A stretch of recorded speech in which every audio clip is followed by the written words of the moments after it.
Shalom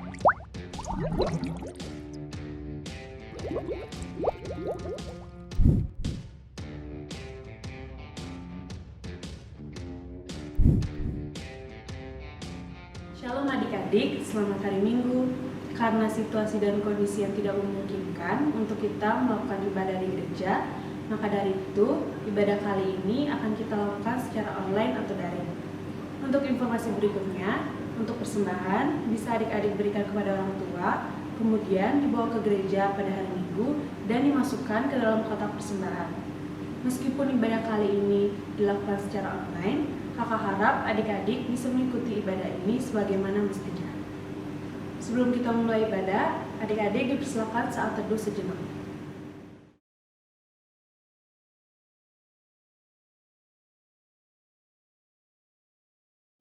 Saat teduh selesai, adik-adik dipersilakan untuk berdiri.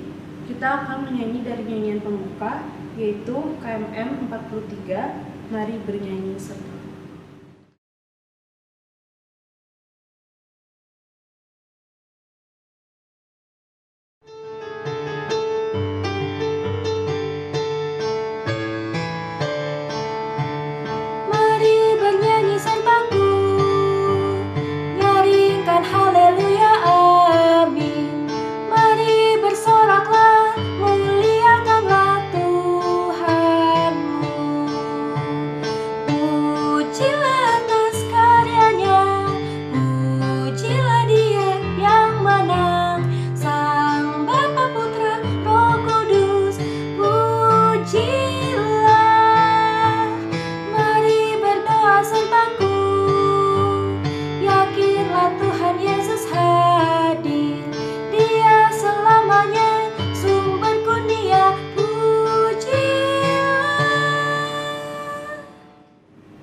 Adik-adik dipersilakan duduk kembali.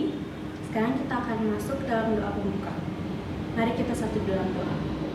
Bapa yang berkata dalam kerajaan surga, terima kasih ya Bapa atas melihat penyertaan-Mu dari hari ke hari dalam kehidupan kami. Ya Bapa, sekarang kami akan memulai ibadah ini. Berkati ibadah ini dari awal pertengahan hingga akhirnya ya Bapa. Dan dulu saja kami telah berdoa dan mengucap syukur. Haleluya, amin. Sekarang kita akan masuk ke dalam ibadah. Selamat beribadah.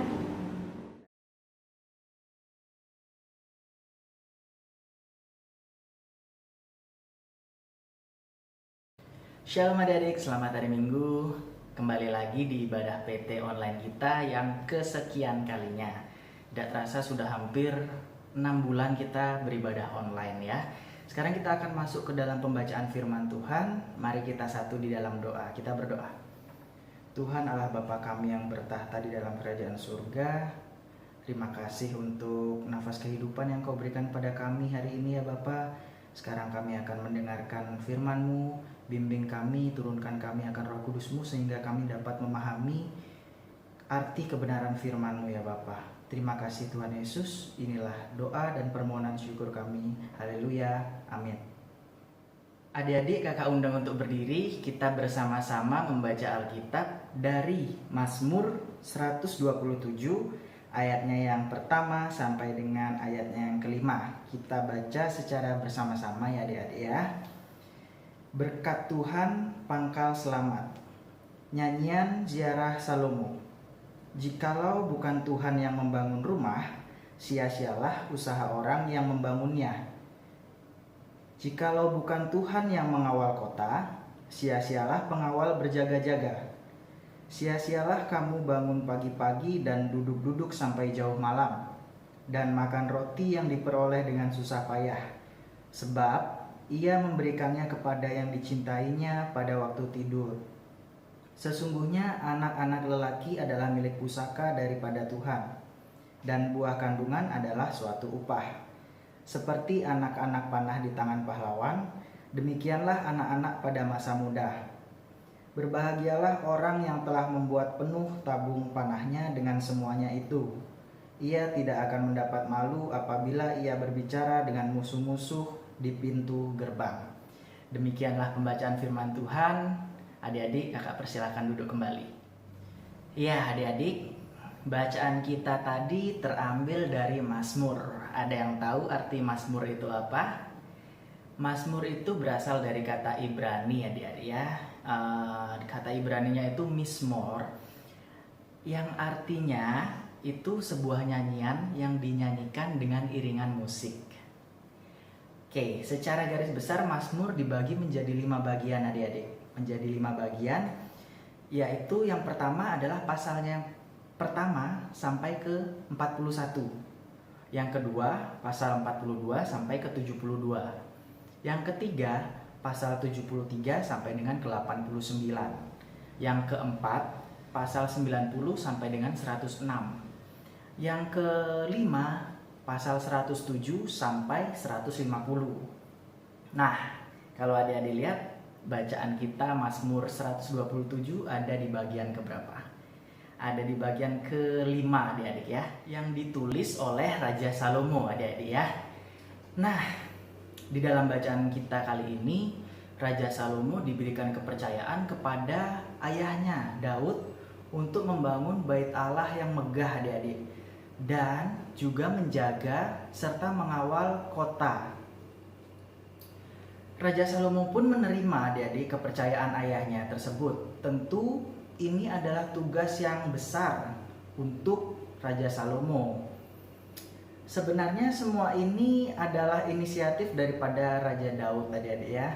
Tetapi karena sebelumnya Raja Daud adalah seorang prajurit dan ia telah menumpahkan banyak darah, maka rencananya tidak berkenan di hati Allah. Oleh karena itu Allah memilih Raja Salomo untuk meneruskan niat rencana baiknya Raja Daud. Ya, Salomo sadar adik-adik, ini adalah tugas yang besar dan tugas yang tidak mudah. Tetapi ayahnya menasehati, Raja Daud menasehati Salomo agar ia berserah dan menyerahkan dan menyertakan Tuhan dalam semuanya itu. Kita sebagai teruna adik-adik terkadang tidak pernah mau mendengarkan nasihat orang tua kita. Ketika mereka menasehati kita, kita sering sekali dalam hati seperti ini atau seperti ini. Ya kan? Coba ngaku deh. Ketika adik-adik dinasehatin sama mama papanya, pasti mukanya seperti ini. Atau seperti ini. Ya. Nah, di situ kita harus belajar dari Raja Salomo adik-adik.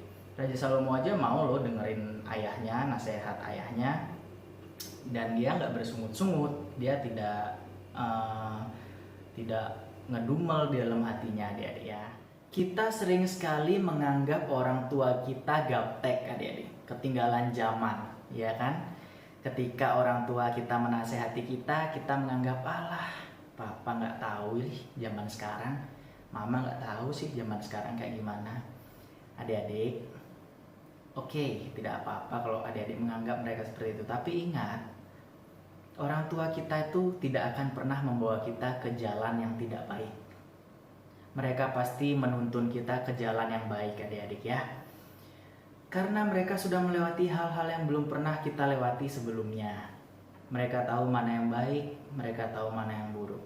Oleh karena itu, mereka menasehati kita. Dan di dunia ini adik-adik, orang tua kita itu adalah perwakilan dari Tuhan untuk membimbing dan menuntun kita.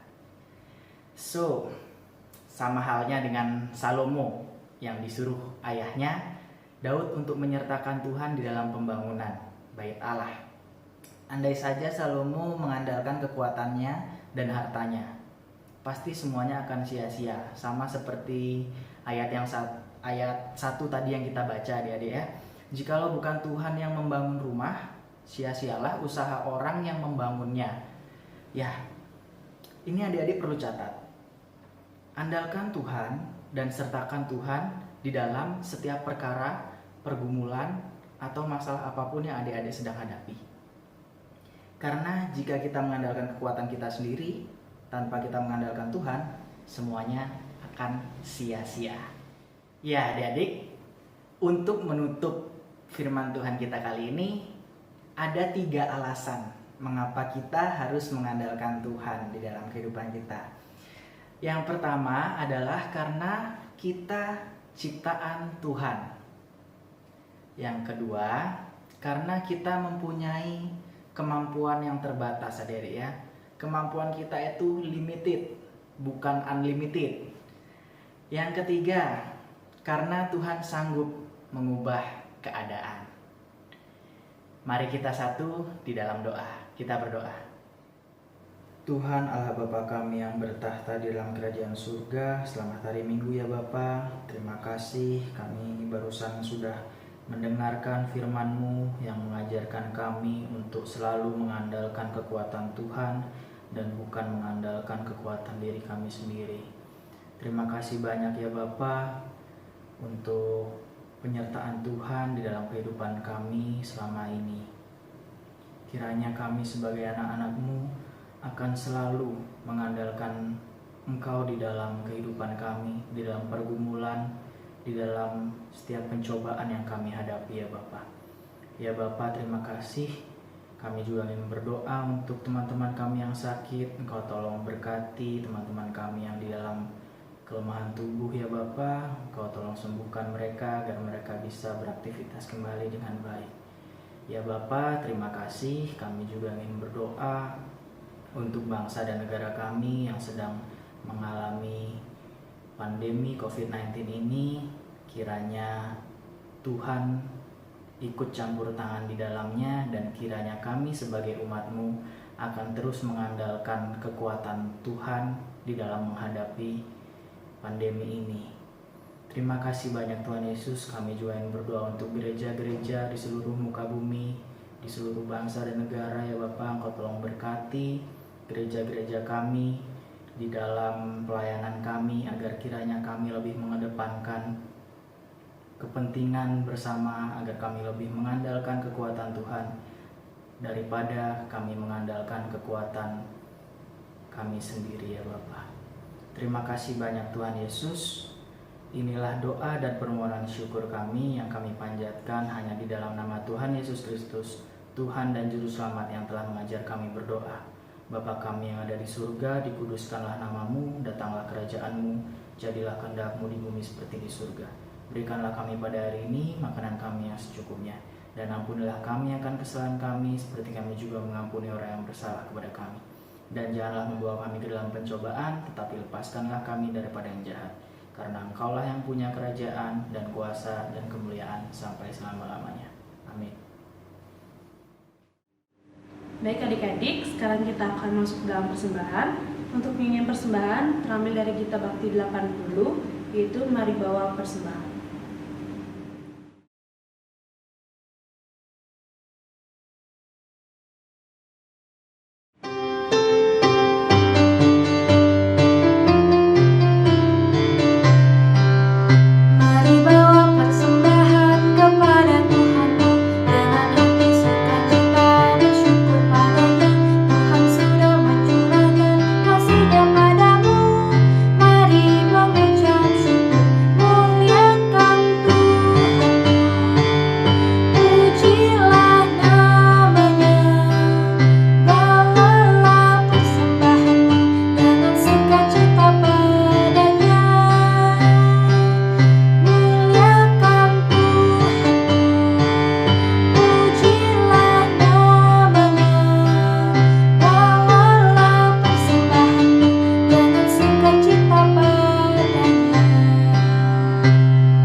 Bapa yang bertata dalam kerajaan surga, terima kasih ya Bapa, kami sudah memberikan persembahan. Berkati persembahan ini agar berguna bagi gereja dan bagi pembangunan tubuh Kristus. Dalam nama-Mu saja kami telah berdoa dan mengucap syukur. Haleluya, amin. Adik-adik tetap berdiri. Kita akan masuk dalam nyanyian penutup. Untuk nyanyian penutup terambil dari Gita Bakti 225, dari semula telah Kau tetapkan.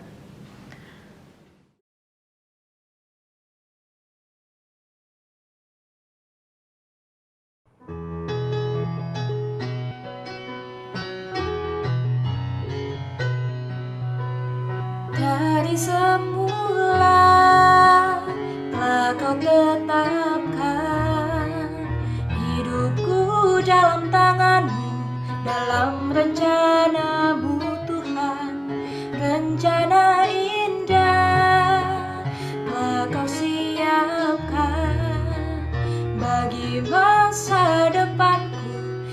penuh harapan.